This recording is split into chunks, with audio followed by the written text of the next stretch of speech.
noches, señoras y señores. Bienvenidos a Tiempos Modernos. El siglo XIX español fue uno de los más agitados de nuestra historia.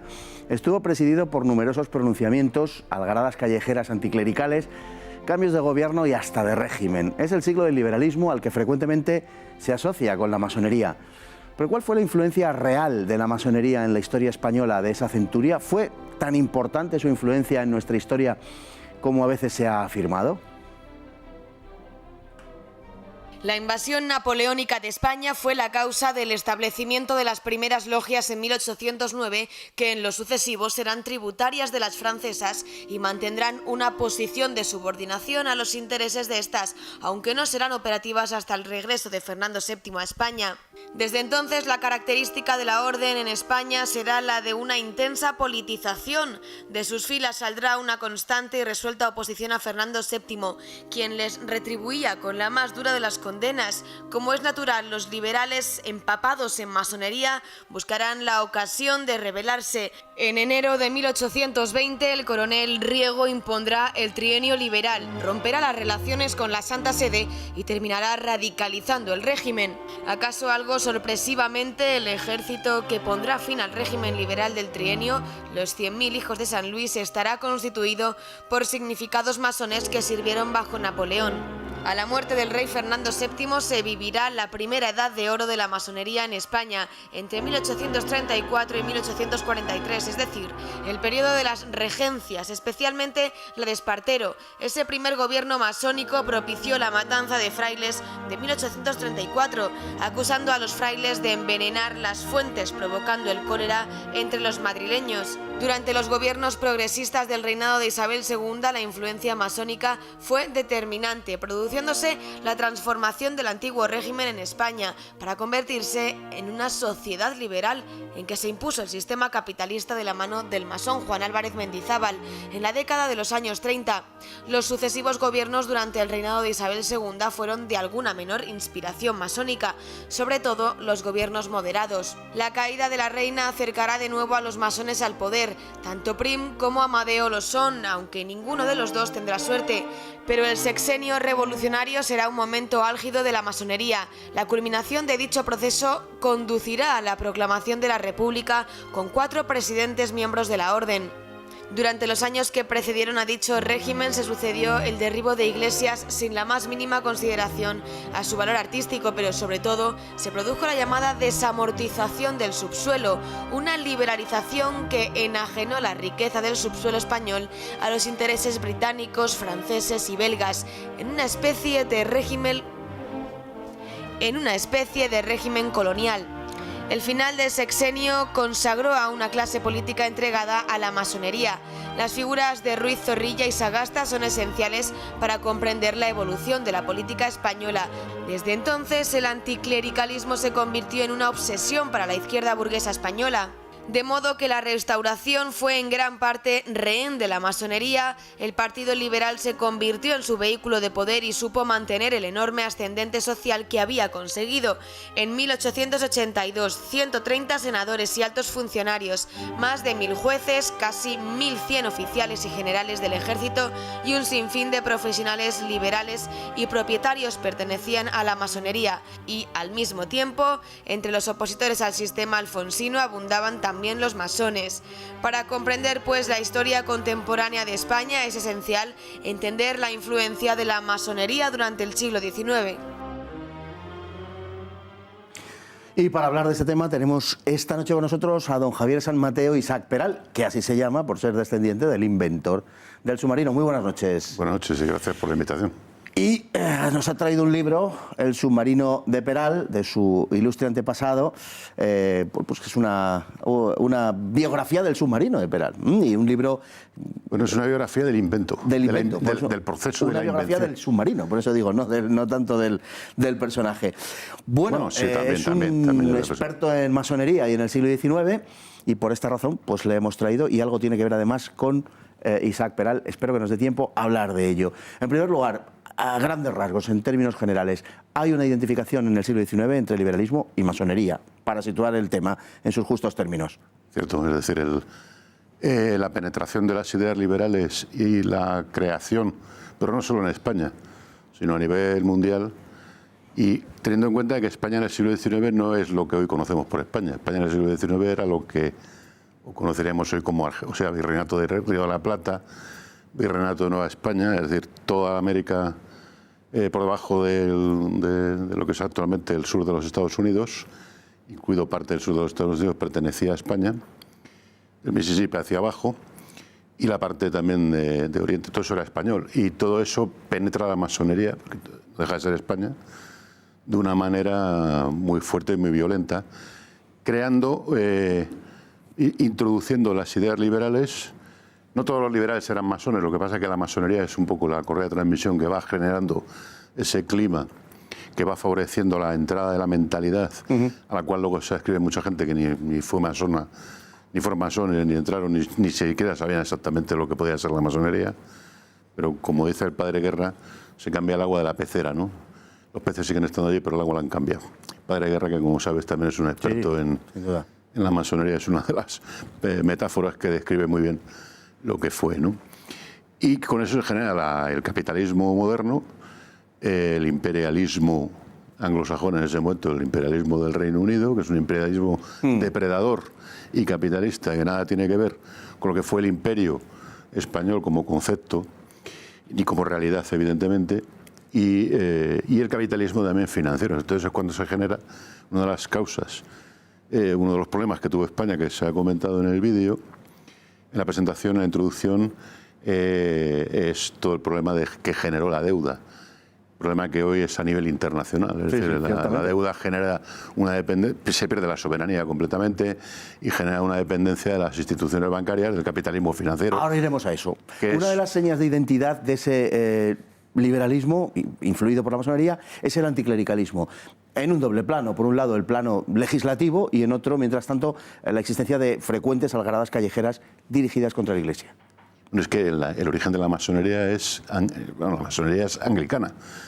Es decir, la masonería la fundan en el Reino Unido un pastor protestante de origen hugonote que se había afincado su familia que son los que redactan las constituciones de Anderson, y Anderson era de Saguiliers, apellido francés, que es el gran mentor de la ideología masónica, y Anderson, que es el redactor, que era un presbítero anglicano.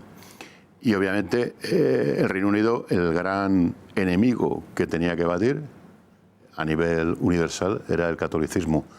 Y dentro de lo que es el catolicismo había dos armas, fundamentalmente, que imperaban en el mundo hasta el siglo XIX, hasta Trafalgar, que son los tercios españoles y el ejército francés después, y la Compañía de Jesús, que la Compañía de Jesús era la avanzada intelectual del catolicismo a nivel universal. Era el gran freno, era el muro contra el que se estrellaban los protestantes habitualmente.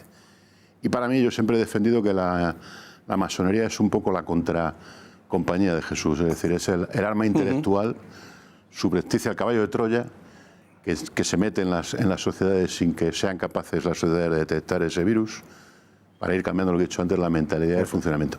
Y obviamente a quien tienen que perseguir y destruir es al enemigo, que el enemigo es la Iglesia Católica y sobre todo la Compañía de Jesús, que como bien sabes fue objeto de, aparte de que la Iglesia en sí hubo lo que se ha comentado, la quema de conventos, las expropiaciones de las propiedades.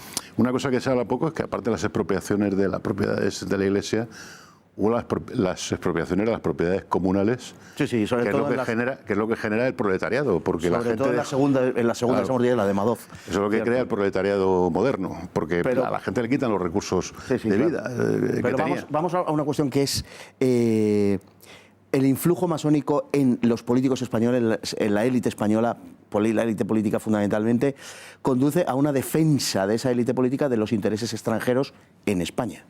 Sí, bueno, eso es evidente, es decir, porque una vez que se introduce el veneno, ¿para qué se introduce? Evidentemente para los negocios del capitalismo internacional, y en ese momento los propietarios, los grandes propietarios, o son gente afincada en Inglaterra, aunque no sean ingleses, o son ingleses. Es decir, la mayor parte de los recursos económicos de la nación acabaron en manos de extranjeras, fundamentalmente de franceses, de ingleses, y de la famosa familia Rothschild, que nunca debemos olvidar, hay que reconocer. Bueno, pero además los masones no lo hacían gratis, porque me imagino que, como sabes, Toreno, que era ministro masón, que fue el que le dio a Rothschild el monopolio de las minas de mercurio al concederle la explotación de Almadén, pues no lo hizo gratis, se llevó un talonario, ¿no? Un cheque al portador. Es decir, que los masones tampoco eran idiotas.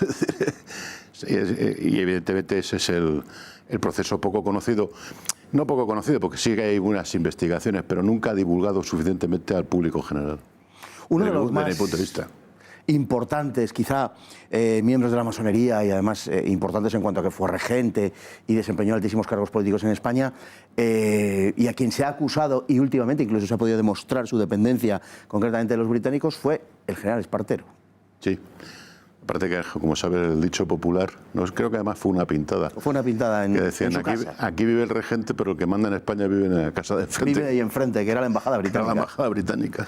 O no sé si recordar que era la residencia del embajador. Sí. No, Espartero, evidentemente, toda la política de Espartero y de su gobierno, como fue el presidente de gobierno, estuvo orientada a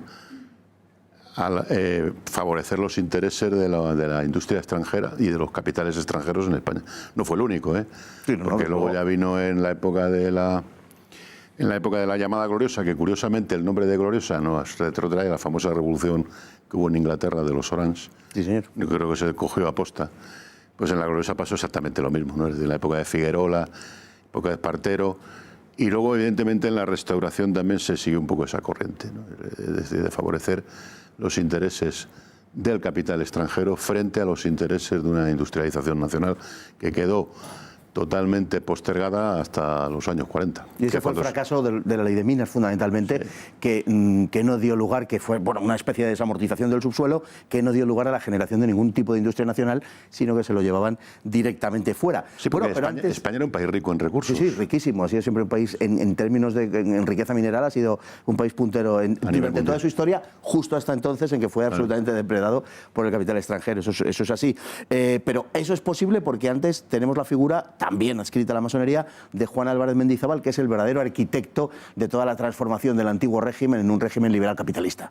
Sí, Mendizábal es el gran cerebro, que por cierto sabes que falsificó su apellido. Sí, porque era de origen judío. Él se llamaba, una familia muy conocida en el sur de España, que eran los Méndez. Sí, y se puso un apellido vasco que... Porque era cristiano viejo. Claro, que era cristiano viejo asegurado, es decir, que tener un apellido vasco garantizaba en aquella época la pertenencia a los hijosdalgo, a los que llamaban cristianos viejos, y para ocultar su verdadera identidad. Bueno, él es el que verdaderamente es el arquitecto del Estado liberal, que pues, luego ya se sucede uno tras otro, pero bueno, es el arquitecto porque crea la gran desamortización, o la principal desamortización importante, ahí donde, como he dicho antes, también se produce la expropiación de las propiedades comunales, y no solo de la Iglesia, que genera el proletariado, genera la dependencia y por supuesto la deuda, es decir, ahí empieza también la deuda del Estado, que también genera una dependencia porque esto que hemos comentado antes de los recursos del subsuelo, muchas veces los grandes capitales utilizaron como hipoteca o como contrapartida las minas, es decir, yo te adelanto el préstamo, eso lo hacía la familia Rothschild, y tú a cambio me das o la mina de Almadén, claro, o Río Tinto, o las que toque en ese momento. Ese es el proceso de depredación que generó esa gran postergación a nivel de desarrollo español que tuvo el siglo XIX. Efectivamente. Nos queda muy poquito tiempo, pero no sé si tratarlo ahora o dejarlo para más adelante, precisamente el tema del submarino de Peral y la participación de la masonería en este asunto. Lo que pasa es que nos quedan 30 segundos. ¿Nos puede adelantar algo? ¿Tuvo algo que ver con el bloqueo del submarino de Peral por parte de las altas esferas, la influencia de la masonería? Sí, eso es lo principal, tesis que investigo, tesis y que demuestro en el libro, que no se había investigado hasta que lo hice yo, de que hubo un personaje de la masonería que a su vez era miembro de los servicios secretos británicos, que era un masón importante, que tuvo una relación clientelar con los masones españoles, y no solo con los masones españoles, pero sobre todo con ellos. Y hay que tener en cuenta que el ministro que rechaza el proyecto era masón y además Javier, importante. Hasta ahí podemos leer. ¿Le parece a usted que quedemos emplazados para que tratar este asunto monográficamente en un par de semanas, 3? Como usted quiera. Estupendamente, pues le tomo la palabra. Don Javier San Mateo, Isaac Peral, autor del submarino de Peral, quedamos emplazados para hablar justamente de lo que defiende de la conspiración en su libro. Muchas gracias y muy buenas noches. A ti. Y a todos ustedes igualmente, muy buenas noches, hasta el próximo programa, si Dios quiere.